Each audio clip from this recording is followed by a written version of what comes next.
Қайырлы таң, құрметті тыңдармандар. Таңғы аста, таңғы жаңалықтарымызбен бөлісеміз.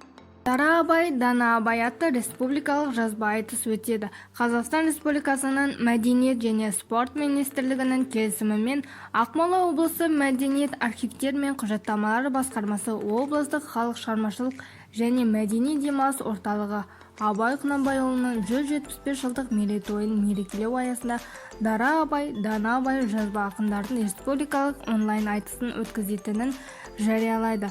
Бұл туралы басты ақпарат құралы кезі тілшісі хабарлайды. Бұл айтыстар халық шығармашылығы орталығының сайтында және Facebook, Instagram парақшаларында жарияланып тұрады. Ұнатқан ақынына оқырмандар өз дауысын беріп, пікірлер білдіре алады. Ал егер қатысамын десеңіз, ұсынатын құжаттары мыналар: өтінім, жеке куәлік көшірмесі, сапалы сандық сурет және қысқаша шығармашылық мінездеме.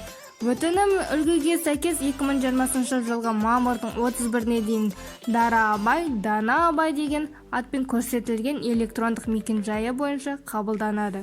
Хабар агенттігі Батырхан Шөкеновтың 58 жылдығына орай флешмоб өткізеді. Оған әр қазақстандық қатысып, даңқты әншінің репертуарындағы кез келген әнді орындай алады.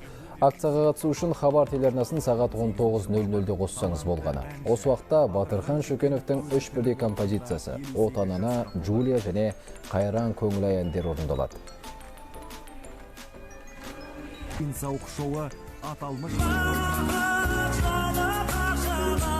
өз ән орындауыңызды видеоға түсіріп, оны Singing Family айғылақ хабар.kz мекен жайына жіберіңіз.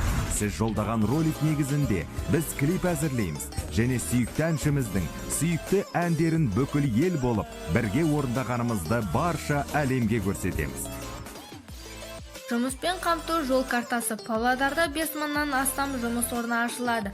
Павлодар қаласының әкімі Қайрат Нүкенов жұмыспен қамтудың жол картасы аясында 5000 адамды жұмыспен қамту жоспарлағанын атап өтті, деп хабарлайды Павлодар.News.kz. Бағдарлама аясында біздің әкімдікке қарасты 39 жоба жүзеге асырылады, деді Қайрат Нүкенов. Бұл жобаларға 10 миллиард теңге бөлінген, 5000-нан астам адамды жұмыспен қамту жоспарланған.